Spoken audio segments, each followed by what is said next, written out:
It's a beautiful day. We've come to our local beach and today we're celebrating my 4-year Sri Lanka anniversary. We're actually celebrating a little bit early because I'm working at the sanctuary on my actual anniversary day. I arrived in Sri Lanka on the 6th of March 2020, but today is the 3rd of March. So we're at the beach celebrating and we're just going to have a lovely, wonderful time reminiscing the last 4 years.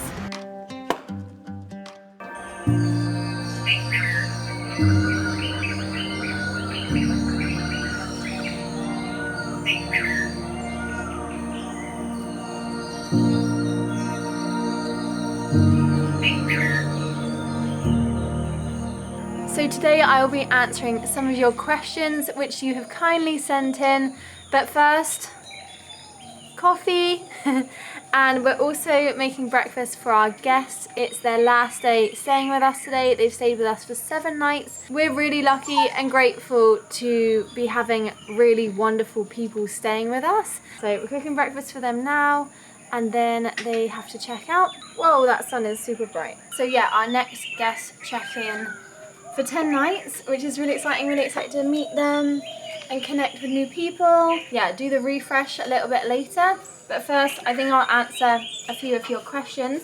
And I've actually put the questions into some kind of like categories, a little bit organized, so then it's easier for me to go through and try to answer as many questions as possible. So we have moving to Sri Lanka, family, job, traveling Sri Lanka and lifestyle. First question, how are you enjoying your time in Sri Lanka? Do you like Sri Lanka? I think I've made this very clear through our videos. I absolutely adore Sri Lanka. I love it so much and I always recommend it for people to come, and it's just an incredible country, honestly. Like, I've traveled quite a few countries in Southeast Asia and I love so many countries, but there's something about Sri Lanka, it's just magical. Like, there's something about it that, I don't know, I love it. So if you haven't been to Sri Lanka, you should definitely come. This sun is actually really annoying me. I'm gonna move again. Alright, third position. Let's hope this one is better. What brought you to Sri Lanka in the first place? So the main reason I wanted to come to Sri Lanka was Animal SOS Sri Lanka, which is the animal sanctuary I've been involved with for the last 4 years, and it was on the top of my bucket list for so long. I was traveling a lot of Southeast Asia prior to that, and I would always visit other animal sanctuaries and stay there. So I was in Thailand for 9 months at a sanctuary, and then I moved to Cambodia for 1.5 years at a sanctuary. So wherever I go, I try to help in animal sanctuaries, and sometimes I just stay there. Because of that, I didn't yet come to Sri Lanka, but it was always at the top of my bucket list because of Animal SOS. So then I ended up doing research into what it's like to travel Sri Lanka and what else there is to see in Sri Lanka, because at that point I didn't know anything about the country. Like, it wasn't my main priority to travel Sri Lanka, it was just because of the sanctuary basically. So I did lots of research. I got the Lonely Planets Sri Lanka book and I started doing lots of research, and then I booked a flight for April 2019 to come to Sri Lanka, but that was the time of the Easter bombings, so my flight was meant to come into Sri Lanka like a few days after the bombings happened. So flights got cancelled and it was advised for people to not enter Sri Lanka at that time, so that wasn't the right time for me to come to Sri Lanka, unfortunately.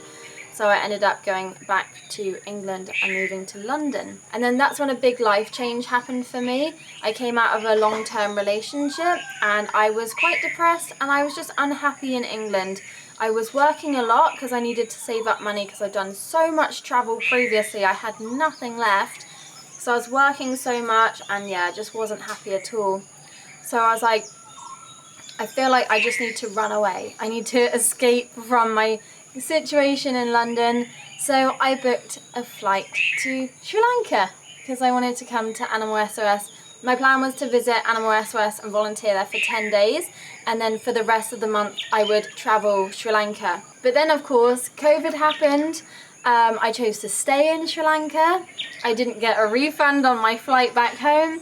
And the rest is history. Alright, it's breakfast time for the guests. We've just been up the land this morning and have been organising the next step the next stage of our big project, which we will actually be revealing in next week's video. If you're a Patreon or a channel member, you would know already because I make behind the scenes videos there. So if you're one of our supporters over there, then you would know already what the next big project is, what we've been working on a lot over the last month or so. Yeah, that's what we've been doing this morning.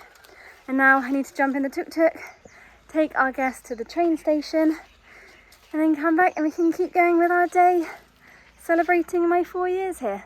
I just got home after the drop-off and I thought I would answer a few more questions because we're going to go to the beach in a bit. So I want to get some more questions done and then I'll answer more questions when we get to the beach. So the next question is, did you have any culture shocks? I think because I was quite well travelled before I came to Sri Lanka. I travelled a lot of Southeast Asian countries and also well travelled in India too. So there's nothing here that I haven't seen before. And I think in terms of like being culture shocked, I think along the way, like over the years, there have been a few things I've been shocked with. Probably how you would feel if you stayed in any country for a long period of time. I think so much because I have close relationships with locals that I find out more things, more in-depth things that maybe a tourist coming here for a couple of weeks to a month wouldn't be familiar with. So, for example, a big girls party. So a big girls party is the celebration of womanhood, when a girl transitions into becoming a woman when she starts going through puberty. The family will throw a really big party, usually huge, and there's lots of food, lots of alcohol, and by the end of the night, lots of dancing. Anyway, in the lead up to the celebration, there are a lot of rituals involved, which some of them shocked me, I must say, because we don't have that thing where I'm from. When a girl is going through that stage of her life, it's very private, very secretive, and can be quite uncomfortable to talk about. So for me coming here and learning about big girls party and everything, that was a little bit of a shock for me because it is very different. The next question is, how did you find adapting to the differences to Europe? What was the most challenging and what not? There are a lot of differences, that's for sure, but I feel that I much prefer this way of life, so it was quite easy for me to adapt. And when I arrived in Sri Lanka, it was literally just before the pandemic hit, before all the lockdowns. So I think it was very different for me back then from everything that I experienced to how I would have experienced it in a different time, if that makes sense. Like if I was now coming to Sri Lanka, times are very, very different. So I experienced different things because of the time that I arrived here. I think the most challenging time for me in Sri Lanka were the first 6 months because of the lockdowns and the restrictions, the curfews, and also there weren't many tourists in Sri Lanka at the time because most people had left to go back to their home countries. They don't stay abroad because of the pandemic. It was just a few of us that were left at the sanctuary basically. So the most challenging times for me was the staring. Like so many people would stare because they were probably wondering why we were in the country, what we were doing here. That was quite challenging, and it was really hard for me to get used to like everyone looking at me all the time, but more so because there weren't many people here. So yeah, people were probably very inquisitive. But then when the lockdowns lifted and travel became more accessible around Sri Lanka, like not so much that tourists were coming in, but that locals could move around between districts here. I found it really challenging because a lot of the times we would not be allowed on the buses, and when I would be on train travel, people would want to move away from us because we're white and we're not from Sri Lanka, and maybe people thought that we were contagious, or I'm not really sure their thought behind it, but at that point I was beginning to understand the Sinhala language, so I can understand what people were like kind of saying about me. And the more you say Sudi in a conversation, it makes sense that you're talking about the white person. So at that point I found that very challenging, and very uncomfortable at times in public spaces. And it was just quite uncomfortable at that time because things were very uncertain. Like obviously no one knew what was going on in the world or like when things would end.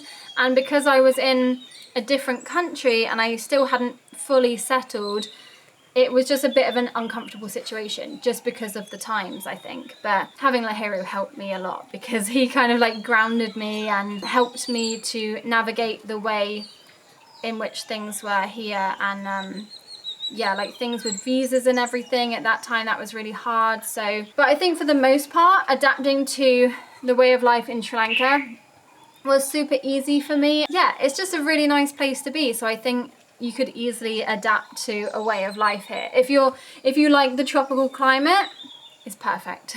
All right, another couple questions before we head to the beach. What do you think you would have been doing if you weren't in Sri Lanka in these 4 years? So the other country that I was thinking about going to, and it was like a debate whether I go to Sri Lanka or to this country, was Borneo, which we're hopefully going to this year, visa depending. So I would have gone there if I hadn't have booked my flight to Sri Lanka. And then I probably would have just returned to my life in London, which is crazy to think about actually, because I don't think there would have been much of a life at that time. My apartment that I was living in London, I had a basement room.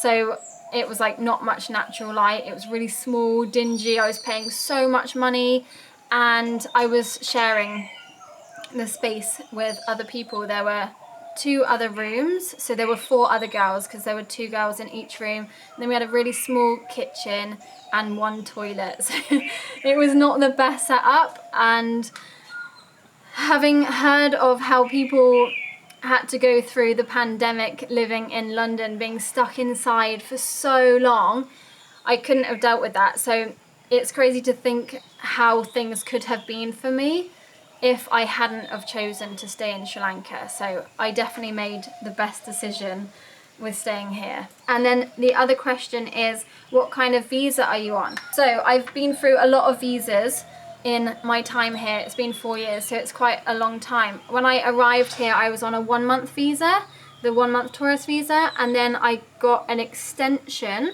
with that, which the sanctuary helped me with because I stayed there. And then, so I think that gave me 3 months.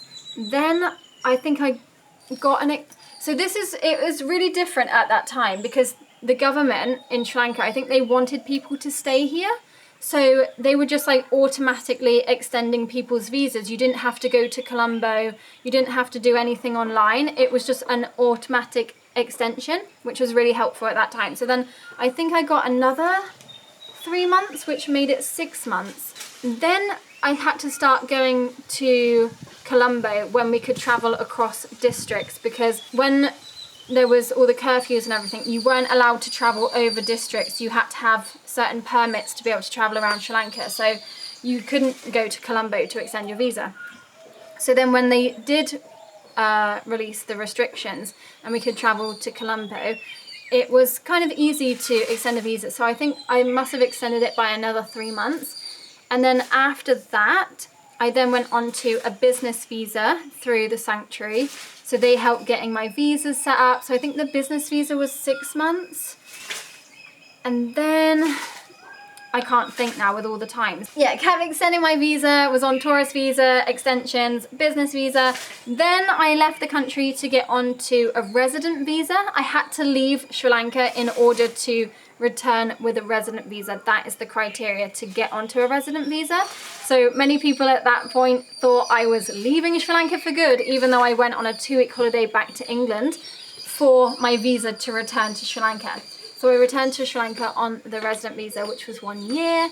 And then that happened to end 6 months after we were married. So you have to be married for 6 months to be able to apply for the spouse visa, which it all worked out really well and really good timing. We hadn't organized it to be like that. It just worked out. So now I'm on the spouse visa. I have 1 year on this visa. So that ends in August.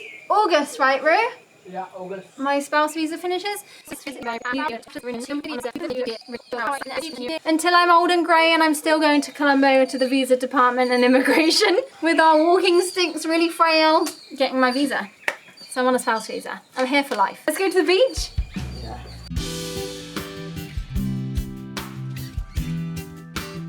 We've come to the beach and it's so beautiful here today. We are so lucky to have this really, really close to our home. I thought I would answer a few more questions whilst we're here enjoying this relaxation time. So one of the questions was, have you ever thought for a fleeting second that you should have gone back to the UK? And no, not at all. I'm so glad that I stayed in Sri Lanka. I definitely feel that I made the right decision. So then yeah, following on from that question, another question is, are you still happy here in Sri Lanka? And would you like to return to the UK to live? Yes, I am so happy here, so happy. I cannot even express how much I love living in Sri Lanka, and I definitely would not like to return to England to live. No, that's not even a question. But we would really like to go to the UK on a holiday. I really want Lahiru to experience being in the UK, and he's got a lot to learn about my culture too, how I grew up, where I grew up, and how things are back there, like what is normal for me that's different to Sri Lanka, if that makes sense. So things like how clean public spaces are, how people drive on the roads, the rules, the food, everything basically. And we would really love to go there for Christmas time. That is our main goal. I'm going to try and get Lahiru a 6-month visa this year, so we can be there hopefully for some of the summer, but also to return for a week or two at Christmas time.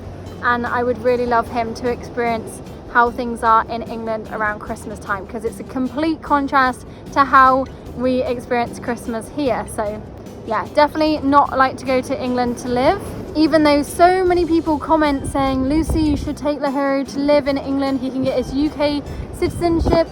That would mean we would have to live in England for 5 years minimum, and that's just not going to happen. So we are more than happy to live in Sri Lanka and live the life that we are living here. Alright, so the next question is, what are the best and worst things about Sri Lanka? And I think there are so many amazing things about the country. The food, the climate, the way of life, the nature, the beaches. There are so many, the list can just go on and on and on. I absolutely love it here. The worst things, there are a few, just like anywhere there would be, like things that I would dislike more than I would like. So for example, the plastic pollution, there is still quite a bit of plastic around, especially in the low seasons. But I have to say it is getting better with each season that comes by and the more tourists that come into Sri Lanka. So yeah, it's definitely getting better since before. When I first came, it was just absolutely covered in trash. The second thing that I dislike is the import costs of some particular items can be really extreme, the price of things. And the other one, I really dislike the amount of really big spiders here, but it's something that I have to live with, and I don't think I could live with it if I didn't live with Lahiru, because he just grabs them and puts them outside. I literally have a heart attack. So the positives far outweigh the negatives, I have to say. It's just like I keep saying, it's an incredible country and I just love it here so much. And another question is, are you planning on staying in Sri Lanka for a long period of time? The answer is yes, hopefully, indefinitely, forever, as long as Sri Lanka will have me here. I want to stay in Sri Lanka for my whole life. So we just finished at the beach. It was absolutely glorious, and then we just stopped at Ahangama town to get some fresh vegetables and fruit. And I love shopping for fruit and vegetables because everything is plastic free and we can just get such a selection of fresh goodness. So one of the questions that we got was, what is my favourite thing about being in Sri Lanka? I have so many favourite things, but one of them is the easy access to get fresh produce that's plastic free. We always go to like the same shops that we know that we can buy our fruits and vegetables not wrapped in plastic, and usually the people would want to put everything in a plastic bag, but we always take a reusable bag with us everywhere we go so that we can eliminate the amount of plastic that we're using. It's also very easy to get things in plastic if you're not thinking and you're not very prepared. We're definitely not perfect. We have been using plastic some of the time because maybe we forget our bags or just in a situation where, I don't know, we just haven't thought about it in that moment and we're like, oh no, I've got a plastic bag. You know, no one's perfect and we're all going to use plastic at some point. So we try as much as possible not to get any plastic. So then just to show you, this is our vegetables. Got more vegetables in there. And then we also have a refill oil bottle, so we don't have to buy the plastic oil bottles, and we also have refill spices. And then another question we got was, how do we recycle? I think recycling is not as easy in Sri Lanka as it is for most European countries. I know that in Europe and the UK there's a really good recycling system, especially in the UK where I'm from. It's really good, like you have your set bins that you have to divide everything and every house is given recycling bins. Here we don't have that. Maybe they have it in the city, but where we're living in rural Sri Lanka, there's no recycling bins, there's no recycling collectors coming around and picking up all of your waste. So we have some tins, because sometimes we buy coconut milk in a tin, or I don't know, if we have tins for some reason, we then put them aside and have them in a bag, and then we actually take our recycling to the animal sanctuary because they have a recycling area where the recycling then gets taken away. So that's usually what we do, but I know there are other recycling centres around this area. There's one in Waligama, there's one in Talpe, so you can definitely recycle here. We don't really get many plastic bottles because we have our friend, this big refillable one. So we've actually got two of these. One is on our side and one is on our guest side. And then we just get it refilled. So you buy the bottle, which I can't remember how much the bottle is actually. You buy the bottle and then you buy the refill, which we're paying 400 for the refill water. So that's what we drink. And here's a question for you guys. Do you know what this is? One of my favorite curries. I'll just put that as a little hint. All right, and this is our vegetable haul. I think everything cost us 4,000 Sri Lankan rupees. The price of vegetables has definitely gone up over the years, that's for sure. Okay, so for lunch today, we have a lovely, fresh, delicious, healthy salad, which has got lettuce, tomato, cucumber, hemp seeds, sunflower seeds, lemon, and also fresh mint from our garden, because I've been successful at keeping mint alive.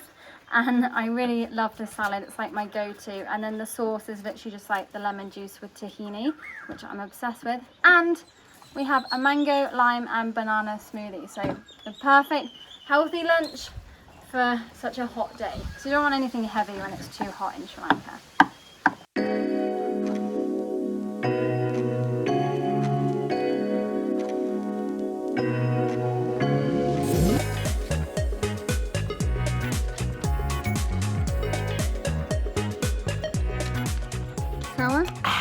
There's nothing like having fresh produce from your garden. We're now doing the refresh, ready for our guests who are checking in tomorrow. The next category is, I've named it family.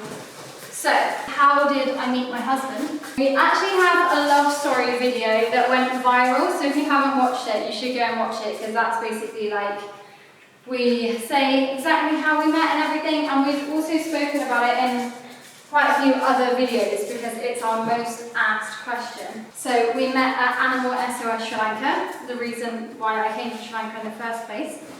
And Lahiri was working with the disabled dogs. And then when I decided to stay long time, our relationship progressed. And some people were not a fan of us being together. And they definitely had their judgments and negative things to say. But of course, if you love someone, it doesn't matter what other people say. And here we are, like 4 years after, living together, we have a house, we're married, we have a business, we have lots of dogs. So yeah, if you haven't watched the love story video, definitely go check it out. We made it like a couple years ago. Yeah. So we were a bit younger then. Why did you marry a Sri Lankan? And are you happy being married to a Sri Lankan? I think they're like a little bit weird questions. I didn't marry Lahiri thinking, oh, I'm marrying a Sri Lankan man. It wasn't like that mindset. I just fell in love with the person and married the person for who he is, like not where he's from or what he looks like or anything. It's just like, he's the person that I fell in love with. So, but to answer your questions, why did you marry a Sri Lankan? Because I fell in love with a Sri Lankan. I fell in love with Lahiri. It doesn't matter where he would be from. So I married him because I love him. And are you happy being married to a Sri Lankan? I am so happy that I'm married to Lahiri. He is incredible. He is my biggest support. He is just a phenomenal human being. And I'm very grateful that I get to spend every single day of my life with him, watching him, learning from him. He's just an incredible person, and I really hope that one day people can get to know him more and more and more, because he's just so incredible. Maybe I think like that because he's my husband and I love him so much, and I'm being biased, but I just think he's wonderful, and I'm a very lucky wife. Okay, next question is, what are the pros and cons of being in an interracial relationship? I think at the moment, the pros are that we're always learning something new about each other, because we both are from different places, different cultures, different traditions, like everything's different, and it's like quite a contrast of difference. So we're always learning something new, and it means I get to learn his language and he gets to learn my language. So that's really cool how we're always evolving and growing together. I don't really think there's any cons at the moment of our interracial relationship, but when we were first getting together, there definitely was. There were more cons in a way than pros, because everyone had an opinion and a judgment, and for the most part people were giving nasty comments, nasty remarks, maybe because of jealousy, but also just people weren't happy with a foreigner being with a local guy. So we had all of that to go through, but we've spoken about that in a couple of other videos too. And yeah, so I think at the start of our relationship we had a lot of hurdles and challenges to go through with being in an interracial relationship. But now that we're married and everything, no one says anything. Like, it's just completely normal that I'm here. Even though we had to go through everything we went through just to be together, that obviously didn't stop us, and we weren't gonna let all of those things defeat us. And also, just to follow on about our beautiful homestay, we've recently teamed up with Salonpass. So together we have created a really awesome, unique experience. So if you book this experience through Salonpass, you won't just be coming here and staying with us, but instead we'll be socializing, we'll be learning to climb coconut trees together, we'll be home cooking traditional Sri Lankan food together, and also visiting the local animal shelter, Animal SOS. And I'll be giving you a personal guide around the local area here. We're really excited to be able to do this kind of unique experience. Yeah, I'll leave the link to them in the description box below, the link to our package, and also their other socials and website too, because they have a lot of amazing, unique experiences of things you can do whilst you're here visiting Sri Lanka. I thought I'd answer another couple of questions. This is one we have been getting asked all the time since we got married, and I don't know if it's because that is generally how things are expected to go in Sri Lanka, that once you marry, you then have children. So we have questions like, any plans to have kids?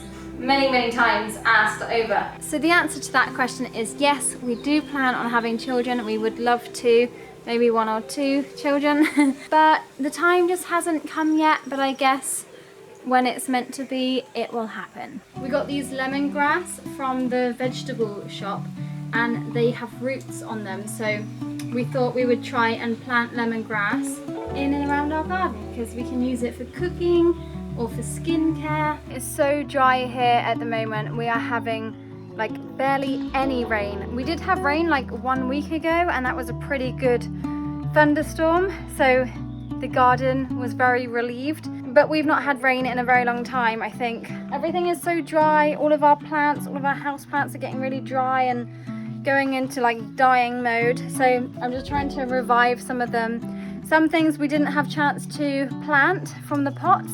So that's what I've just done now. I've planted some hopefully wall hanging plants. And I'm going to give them a good water, but we are running low on water also because the government water doesn't keep switching on when it should do. So it's very unreliable at the moment, but let's get these plants watered and then maybe relax for a little bit. So we've planted a few stems of our lemongrass in our raised bed area here, which is like the more dry area, but well shaded. So then we're going to plant a couple of the other stems of lemongrass in a more wet area and see which one grows the best.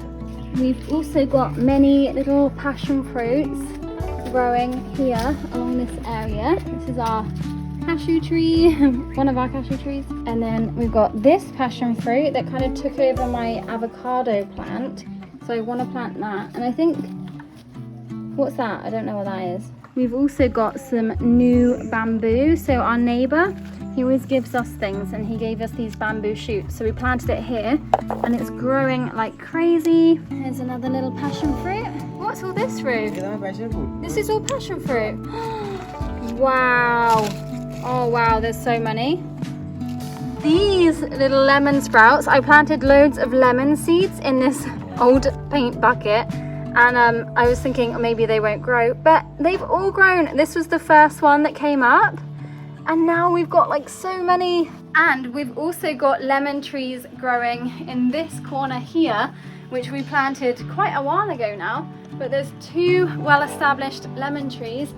And we also have, I don't know if you can see it, we have a papaya tree growing.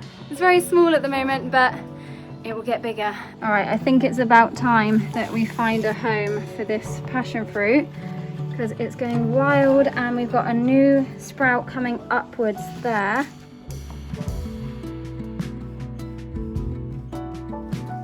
These are all baby papayas. There's so many and I don't even know how they got in there. Maybe one of our guests put the papaya seeds in there. That's probably what happened actually. I think our guests after breakfast would have put the papaya seeds in there and they have germinated, they've grown. That's so cool. So we need to find homes for all these little ones because I just accidentally took half of them out thinking they were weeds, and then I was like, wait a minute, is that papaya? Can you see that? Oh, my fingers are disgusting. Sorry, that's all the mud. This is a rambutan seed. We have literally germinated a rambutan without even knowing it.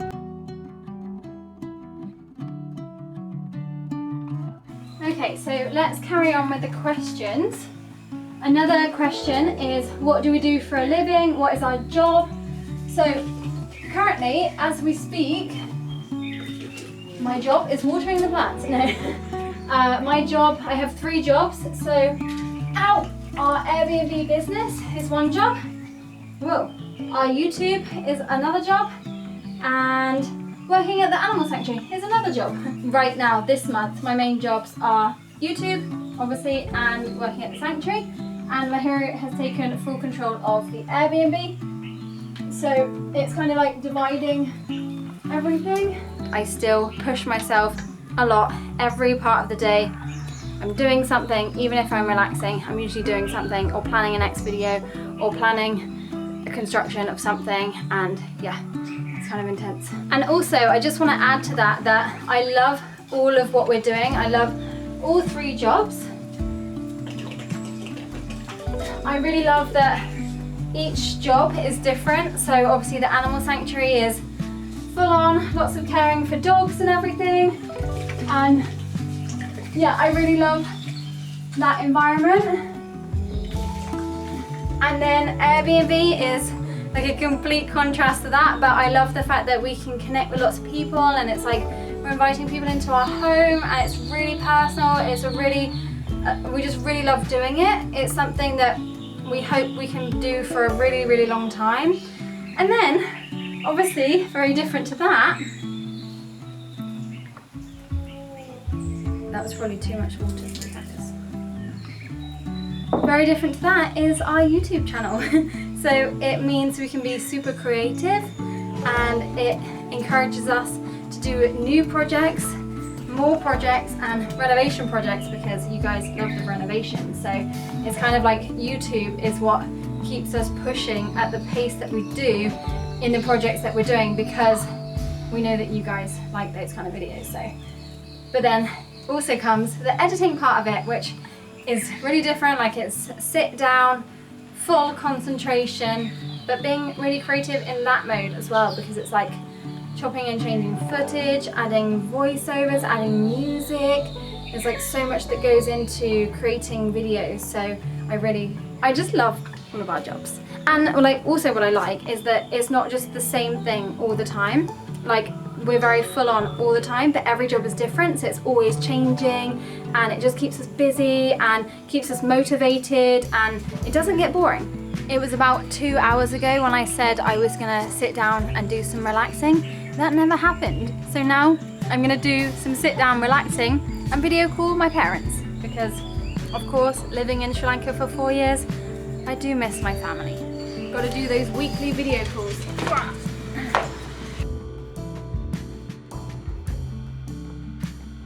And now it's time to start the evening routine. So I don't actually know what time it is, like 5:30 or something. So the chickens are gonna go away now, and then we get to feed the dogs and the street dogs. And tonight we're actually treating ourselves. We said on our 1 year anniversary that it would be the only treat we would have going out for a meal. But we're not gonna stick with that, because why not? We are gonna treat ourselves. We deserve it. So we're gonna go out for a lovely evening meal, a little date tonight in my celebrations. This is Snowflake. She really likes to sit on my desk space in the kitchen where I do all the editing. Bah, bah, bah, bah, bah. We're now on the traveling Sri Lanka category. So the first question, if I remember rightly, was, what is our favourite city to travel in Sri Lanka and why? We're not really city people, to be honest. Like, being in Colombo is not something we overly enjoy, because we just feel a bit out of place in cities, because we really like the countryside and being at the beach. So I really like Galle, and that's maybe being a bit biased because it's where we live. But I think Galle has the best of both worlds. Like, it's a city, but it's right next to the beautiful beaches, and it just has good vibes. Also has good history, lots to do, nice cafes, coffee shops. So I really love Galle, and it's right near our home. Very expensive shop. Huh? Very expensive shop. Expensive? Yeah, Galle shop. Yeah. Oh, in Galle Fort it's expensive, yeah, because it's like a tourist attraction. But if you go to the local places, it's not. Like Hello Bojan, that's a nice locals place, and it's really, really lovely food. All right, the next question with Mandy is, no, she doesn't want to stay with me. Mandy, love me. Okay, go. The next question is, if we could revisit anywhere in the north of Sri Lanka, where would it be? When we were travelling back from Jaffna in our tuk-tuk, we actually travelled the length of Sri Lanka in 16 hours. If you haven't watched that video, you should go back and watch it. It was our independent tuk-tuk trip, and it was awesome. But we were absolutely crazy to travel the length of Sri Lanka in one day, from Jaffna all the way to Galle. But we said to ourselves on that trip that we would love to revisit the north of Sri Lanka, but go up on the train, because then we wouldn't have the pressure of driving the tuk-tuk for that long distance. So we'd really, really like to go back to Jaffna on the train and have more time to explore there, because I feel like our time there was really short. Like, we tried to cram so much, because it was the end of our tuk-tuk trip. So we tried to cram so much stuff in, and then we found a disabled puppy. So that also cut our time one day short, and we didn't visit any of the islands that are in the north. So we really want to do that. Guys, no one asked me who my favourite chicken was, and it's Mandy. Mandy, give me a poo. Poo? Don't poo on me. Mandy, don't poo on me. Did she poo on me? Tatiana is queen. Oh, they're so cute when they go to bed. It's 6:15. Lahiri's going out to grab the dogs' food. And then we're gonna feed the dogs. I might just have a shower now so we can get ready because we're a bit later than I thought. We've missed the sunset, but there wasn't really a sunset tonight, which is a shame. And then we're gonna go out for a little dinner date. There are so many questions, and that's not even all of them. Like, I just picked out a few. So the next one is, which is the place in Sri Lanka which is close to your heart other than where you are living? I don't know, like, I love so many places in Sri Lanka, and we're really lucky to have been able to travel to so many different places, and like in our tuk-tuk as well. So it's like really cool adventures together in our tuk-tuk with freedom and adventure and exploration, and it's just incredible. But I'm going off tangent. Most of the places we went on our honeymoon are really close to our hearts, I think, because it was our honeymoon, like it was a really special time. But we also got to travel that time with my parents as well, which made it even more special because we were all together. We just had a really wonderful time. I have to say AUDIBLE National Park is really close to my heart because the most amazing national park we visited in terms of elephant gatherings, that you could actually have a really decent experience with the elephants, like seeing them from afar, not surrounded by too many jeeps. And yeah, that was completely magical. So AUDIBLE was incredible, and like other things that we did in around that area were also amazing. Ella, of course, we really, really love Ella. We've been lucky enough to go there twice already, but we would like to keep revisiting there. Everywhere has a special place in my heart in Sri Lanka because it's all unique and it all is different in its own way. I always want to go through these questions quite quick and then I end up talking for so long, so sorry about that. I'm pretty sure we put Snowflake in the chicken coop, but she is now back here on the workstation, on the laptop, on the hard drives. I thought I'd answer another question because we've still got quite a few questions to go through. I don't know how I'm going to get through them all. This person asked how to plan a wedding in Sri Lanka. We're not really the people to ask, to be honest, because we planned our wedding in less than a month. Yeah. We had like 1 month to plan our wedding and we got married at our home. So I actually think that saved us a lot of time and effort and organisation in some ways, and that we had more control of our wedding because we got married in our home. So we did cut a lot of corners in that sense. We didn't have a wedding planner. Our family and friends helped us plan our wedding, and yeah, we got married in our home. So we had to do like all of the renovation side of it to get it ready for getting married in our home. But in terms of how to plan a wedding in Sri Lanka, I actually don't know, because it was a very confusing, stressful time for us. And we just winged it basically and somehow pulled it off.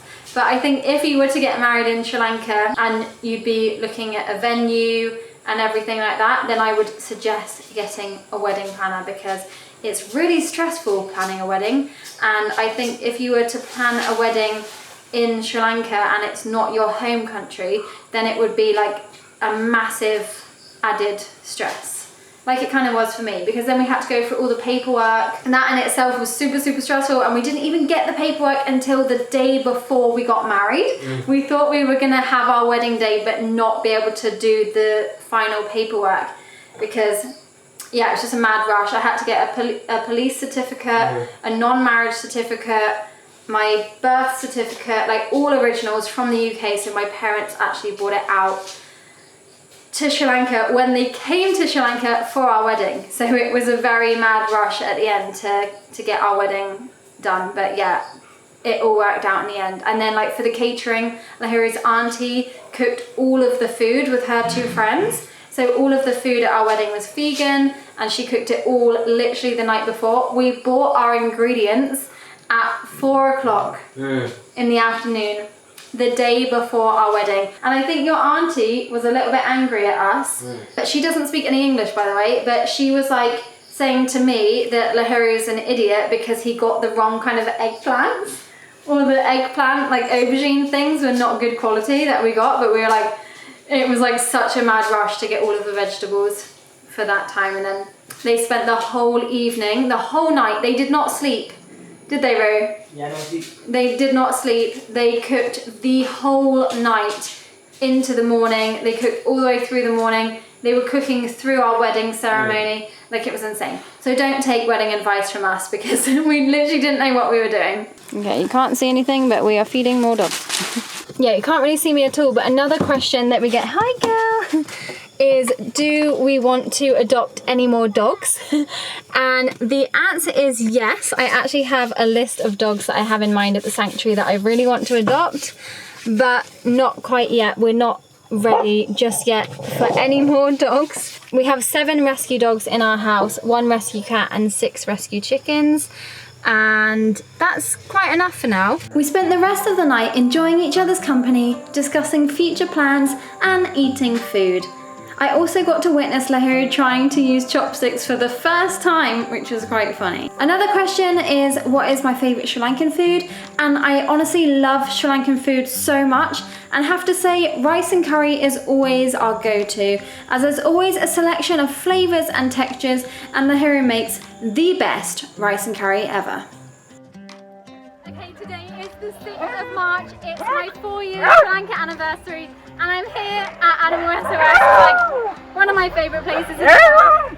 And I still have loads of your questions to answer, so I'm going to answer a few more now. One of the questions is, why should you come to Sri Lanka? And I think I've made it very clear by now that there's something here for everybody. Whether it's being at an animal shelter and spending time like giving loads of love and time volunteering, a rewarding thing to do. Whether you want to come surfing or you want to spend time amongst nature, or you're looking to find wildlife, going to the national parks. And I think Sri Lanka is just an incredible place to travel around, whether you're coming here for 2 weeks or a month or more than a month. There is just such an incredible place to travel around. I've been to quite a few countries, and Sri Lanka is one of my favourites. Actually, it is my favourite. I really think Sri Lanka is on the rise as a tourism destination, and now is the time to come. Another question that I've recently got, and a few people comment in our videos as well, is if I know how to speak the Tamil language. And I'm really sorry, but I cannot speak Tamil. I have tried, and I'm one of those people that I don't really do well with languages. I find it really hard to have a language soak in and have it stick. So for me, that I'm sticking with Sinhala and that I'm doing okay with it is enough for me. I don't want to push myself too much and get confused between the languages, and I hope one day I can start to pick it up, but right now, no. I'm not multilingual. I can't speak many different languages. I really struggle to pick it up. So being here in Sri Lanka and learning one language is good enough for me. I'm doing well, and I hope that I can try to speak more Sinhala through the videos, but I think it's a confidence thing also. A lot of people ask me to speak Sinhala in the videos, and I don't know, I'm a bit worried to put myself out there and get judged by people, and for people to be like, oh, you didn't say that right, you know. But I try a little bit and often to include some of my Sinhala language skills in these videos. I will try a little bit more. Mama ugini gannawa Sinhala katta karanna. Katta karanna. Katta karanna. Katta karanna. I don't know. It's the pronunciation for me. It's not easy. A few people are asking if we can do another meetup. Yes, I really want to. So what I'm thinking is we're going to do a meetup in Colombo at possibly a Sunday. So let me know if that works for you, and if we get enough people interested, we can organize another meetup, because I love meeting you guys. Hi Zigzag. I love meeting you guys and connecting. It's super important, and we really love to do it. So if we can organize a Colombo meetup, let me know if you'd be interested, and also like where would be a good place. I'm thinking Independence Park Square area. All right, I think that's enough questions. I've answered so many. I hope that helps to answer what you guys were wondering, and I want to say a massive thank you for being here for the 4 years. If you joined at the start of us, if you joined at the start of my Sri Lanka adventure, thank you for being here for all this time and for all your support. And if you've joined us and subscribed along the way in these 4 years, thank you for being here. Thank you for taking an interest in our life. And yeah, I just really hope we can continue to do this and to inspire and to encourage people to come to Animal SOS. And if you want to come to Sri Lanka and you want to come visit Animal SOS, this is Hero, by the way, please let me know, because I'd love to meet you if you come here, and I'd love to show you around, because these guys are like my family and they are my inspiration, you know, because they all came from some sort of trauma, or maybe they were disabled and they learned to walk again, or they suffered abuse and neglect and they're now here. Yeah, they are an inspiration, you know, the resilience, the determination for them to have a second chance. Yeah, it's super inspirational for me. These guys, they're just incredible. So yeah, please come to Sri Lanka, please come to visit Animal SOS. And I'll see you in the next video, guys. I'm really excited for the next video because we are releasing our secret project, what we've been working on for the last month or two. So we'll see you then.